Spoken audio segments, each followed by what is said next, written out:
Yusuf Gevzeli ve Fevzi Mısır'ın 1990'lı yıllarda Hafızlar Günü'ndeki bir kaydını gönderdiler bana. Daha yeni yüklenmiş bir kayıt. Biraz girişine baktım, böyle mail olarak gelmişti. Dedim dinlemeyeceğim, burada dinleyelim hadi hep beraber.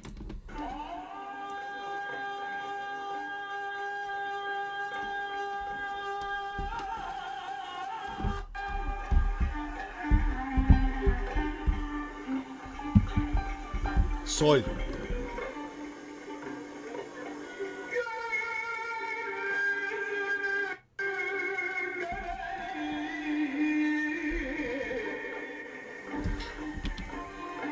Ya stil ne kadar güzel ya. Ne kadar etkileyici, ne kadar hacimli bir volüm.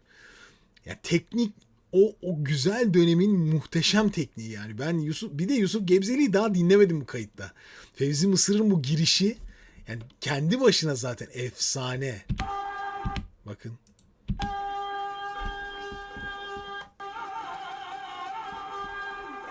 Yani bir ağız dolusu, büyük bir ağız dolusu bir ses birikiyor ve onu dışarı veriyor. Hem de sadece bir gümbür gümbür ses vermek değil, bunu tadında ayarlayarak.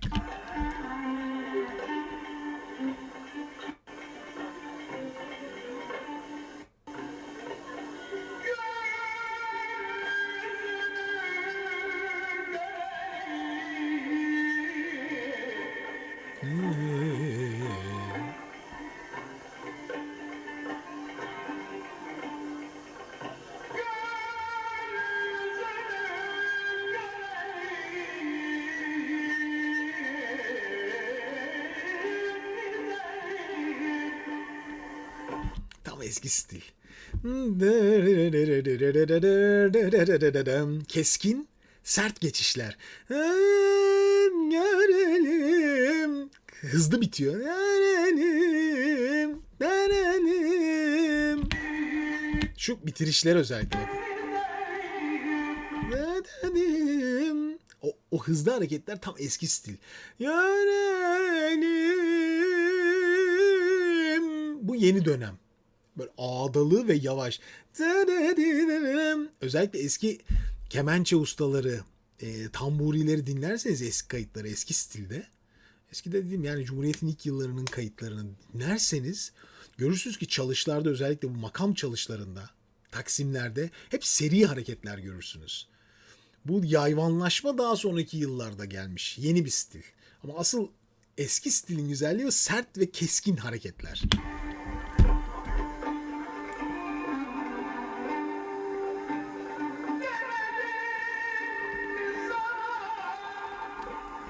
Büyüklüğe bakın.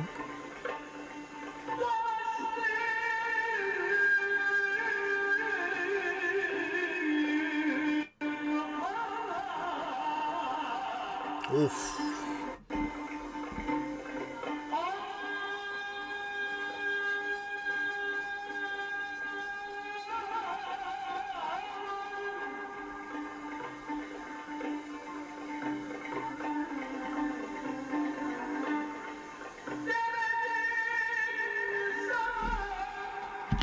Demedim. O girişlerde demedim. İlk sesleri hep büyük nefesi alıp bekleyip bam. Bam. Bu biraz klasik Türk müziğinin stilinde de var bu. Özellikle kaside okumalarında da çok kullanılan bir şey. Hani demedim, demedim. İlk girişte de o çarpmayı yaparak hani demedim, demedim, demedim. Küçük bir çarpmayla giriyor farkındaysanız. Bunu bu nefes tutup tak vurarak yapıyor. Aslında riskli bir şey bu. Çünkü sese zarar verebilecek bir şeyi de var hani. Demet. Hani o yüklenme bir anda, çünkü ses kaslarını böyle birbirine çarpar gibi oluyor ama demedim. Sadece çarpmayı düşünürseniz yani boğazınızı sıkmadan demedim mi? Bunu oturtabilirseniz bunu birazcık kotarabilirsiniz. Bakın. Bakın gördünüz mü? Kastettiğim şey buydu. Yüklenmeden açık nefesi alıp demedim içeride döndürerek sesi. Bakın. Bakın. Ya okuyucular çok iyi anlıyorlardır şu an muhtemelen demek istediğimi. Demet başka bir şey. Demedim. İçeride döndürmek başka bir şey yani, vücut basmadan. Bakın hiç göstermiyor. Yüzünde bir gerilim görüyor musunuz gırtlağında burada? Bakın. Nefes var zaten. Dolu dolu duruyor. Aldı. Hiç.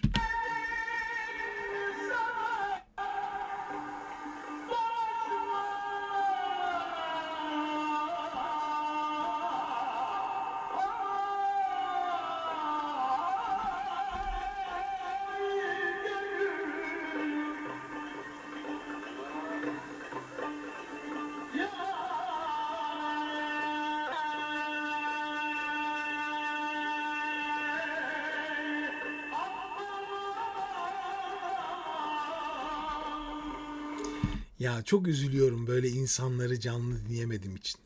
Çok üzülüyorum yani. Ne kadar güzel şeyler geçiyor sizden ya. Onları dinlerken geçiyor yani. Size geçiyor o içlerindeki o güzel enerji geçiyor size. Çünkü o kadar güzel çarpmalar ve stil var ki. Yani kapı gibi stil. Mis gibi stil. Tarz, üslup. O stil, okuma stili kemik gibi yani. İşte hasta oluyorum. Daha önce Yusuf Gebzeli izlerken de aynı şeye sahip olmuştum. Şimdi Fevzi Mısır'da da aynısı var. Çok kıymetli ya. Keşke daha çok kayıtları olsaymış yani. Yüzlerce kaydı olsaymış. Yeni yetişecek insanların da bu insanları dinlemesi lazım. Bugün zaten bütün yayın boyunca bunları konuştuk aslında. Ana kaynağı dinlemek, kaynakları dinlemek, temel okuyucuları dinlemek sizi o gereksiz namelerden, sırtınıza binen yüklerden, yapamayacağınız şeylere uğraşmaktan kurtarır. Çünkü bakın ne kadar saf bir okuyuş var. Saf, temiz bir okuyuş. İçinde arabesk yok. Anlatabiliyor muyum? Sonradan karışmış şeyler yok. Klasik okuyuş var. Klasik Türk müziği okuyuşu var aslında bu kasidenin içinde. Şimdi Yusuf Gebzeli bakalım neler yapacak.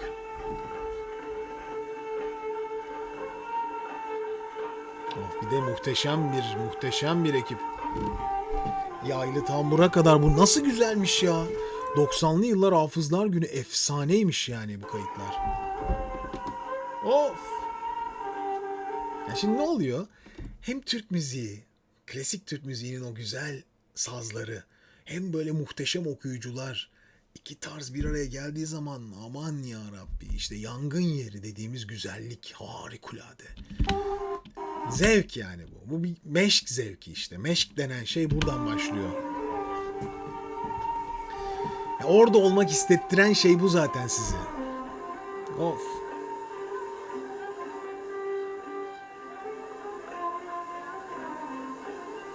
Oo, orada kimler yok ki?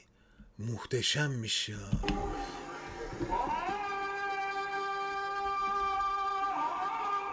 Oh.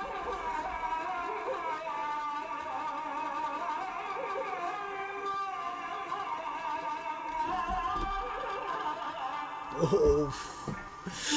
Allah, bu nedir? Renk.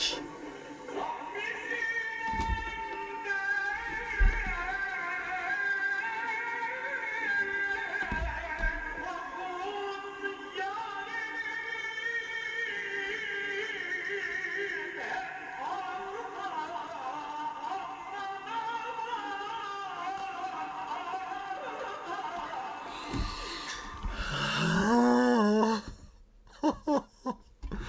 Ah. Kusursuz değil mi ya çocuklar?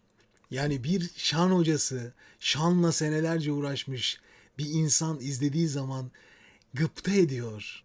Yani o kadar güzel bir yerdeki sesi. Mükemmel pozisyon. Yani muhteşem bir şan pozisyonunda. Ayrıca sesi işte şimdi ikisi arasında sesi biçimlendirme farkı var tabii ki yani. Biraz böyle pozisyonda. Ya Yusuf Gebzeli ile Allah rahmet eylesin. Yani tanışmak o kadar isterdim ki yani neleri dinlediğini, kimleri dinlediğini, geçmişinde kimlerden etkilendiğini ama bu stilin içinde bak adım gibi böyle bir hissi olarak etkilendiği kimler vardır desen muhtemelen Münir Nurettin Selçuk var. O tatlı şan pozisyonu Türk müziğine uyguladıktan sonra o kadar çok kişi etkilenmiş ki birbirinden. Ya mükemmel şan tekniği arkadaşlar. Hep dedim daha önceki Yusuf Gebzeli analizinde de bahsetmiştim aynısından. Okulda ders olarak okutulması gereken insanlar bunlar. Hakikaten öyle ya. Bu kayıt aman silinmesin. Ne olursunuz kopyalayın hepiniz bunları. Hepiniz kopyalayın.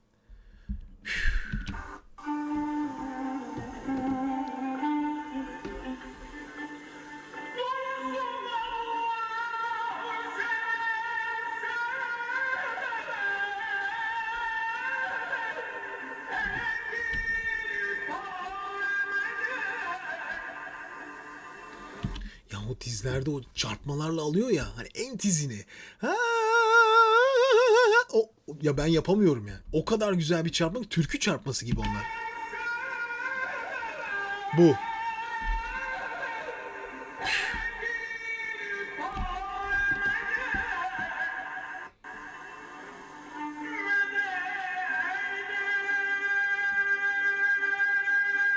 Nefes.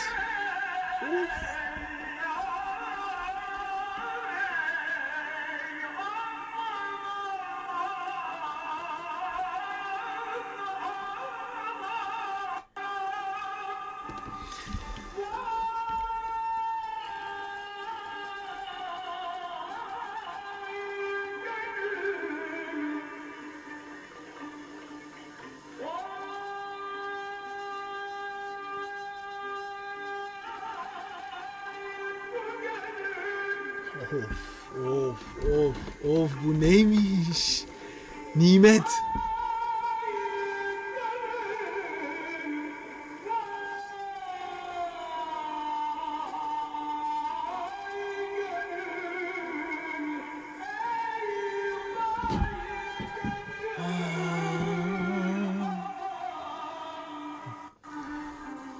Her ikisinde şan pozisyonu kusursuz. Ama şan pozisyonunun ötesinde duygu pozisyonu akıl almaz.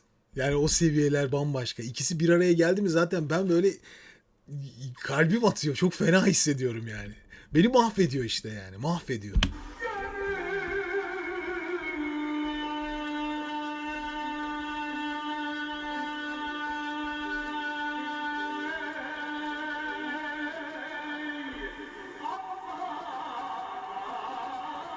Of.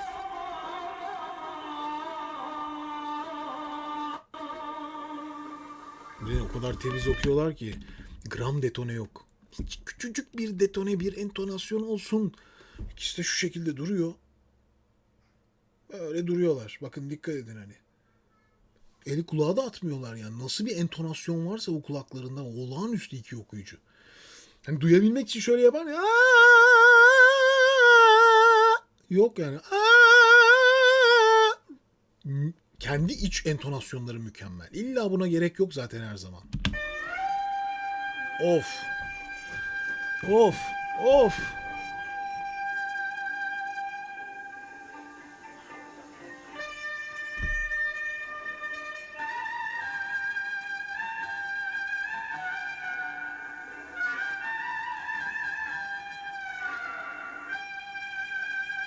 Nerede bu kayıt yapılmış? Ne olağanüstü bir şey bu.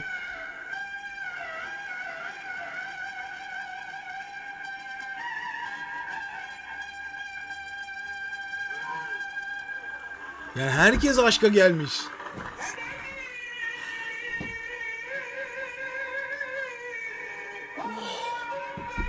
Of!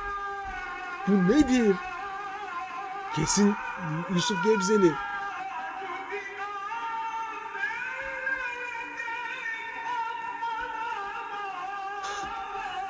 Daha ne olsun?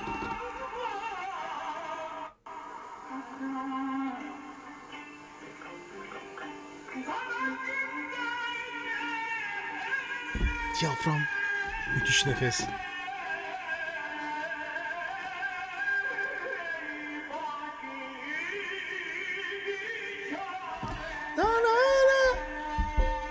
Do not. Olağanüstü bir tenormuş ya. Tam bir dramatik.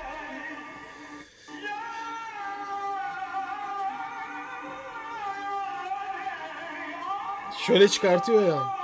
Bazen kasmasına neden oluyor.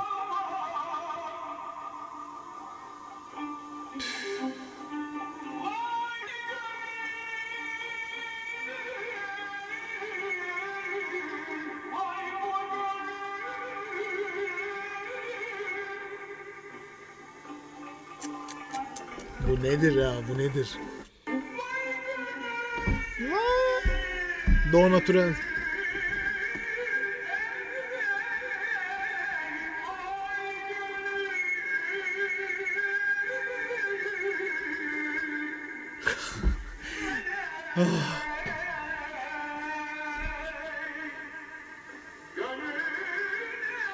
Of. Ağız açıklığına bakın çocuklar, bakın. En tizinden en pesine. Of. Aman ya Rabbim.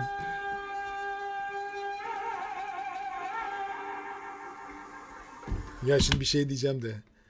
Canlı canlı ameliyat derler ya. Ya inanılmaz ya. Ağırlığı öyle bir giriyorlar ki bırakmıyorlar da. 9-8 dakika oldu. Olağanüstü bir performans. Hem bakın seste bir yorgunluk yok. Güçte bir düşme yok. Beton gibiler yani ikisi de ve yaşları yani burada gencecik de değiller. Orta yaş üstüler artık yani. Muhtemelen burada Fevzi Mısır kaç yaşında acaba yani? Bu sesleri böyle taş gibi çıkaran Yusuf Gebzeli kaç yaşında? Ne acayip 90'lı yıllarsa yani o Yusuf Gebzeli'nin o tiz notları var ya aman ya Rabbi. Aman ya Rabbi, aman ya Rabbi ya. Neyi kaçırmışız, neyi kaçırmışız vallahi var ya. Neyi kaçırmışız yani.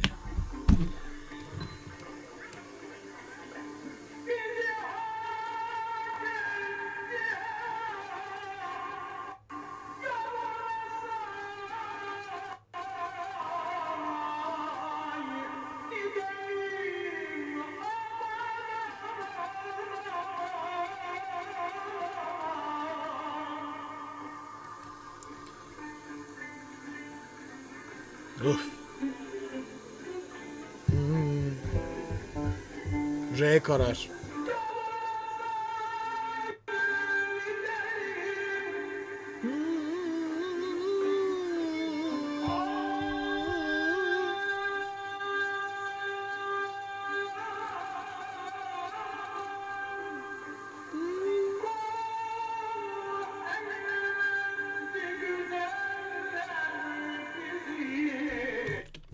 Boyunlarına bakın arkadaşlar okurken. Ne kadar kaldırıyorlar kafayı? Dikkat edin. Oldukça tiz mi? Ama la not. Tizde la not. Görüyor musunuz? Aman. Yok. Aman aman.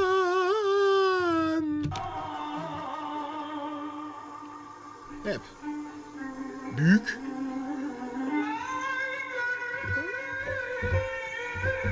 Aman ya Rabbim ya. Ben zaten of.